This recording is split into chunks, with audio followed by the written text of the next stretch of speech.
আছে। তুমি কি মোষ কিনতেছ? এই ক্যামেরা থেকে আক্রমণ করবা না, তুমি কিনো, তুমি তোমার কাজ করো, আমি ভিডিও করতেছি। কিসের টাকা? আমি তোমার জন্য কিনতেছি, দাও টাকা দাও। কিসের টাকা? টাকা তোমার কয়দিনের বড় হয়? টাকার নাম নিতে তুমি কি সালাম দিছো টাকারে?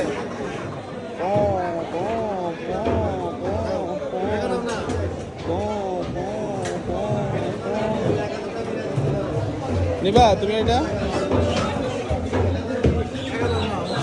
হ্যাঁ এ মামা একটা হুঁশি কেন দিয়ে দাও। এটা কত কত করে রেখেছি? সাজিয়ে 1 কেজি হয়েছে বরাবর। 600 কেন? 1 কেজি তো বেশি। এটা কাটতো না? নরম আছে, বাসা কাটতে হবে। কাটি দিত না? আপনি এক দিক দিয়ে দাঁড়ান। না কাটি দিলে না ভালো। গাড়ি দিবে, দাঁড়ান। নিয়ে নাও নিয়ে নাও।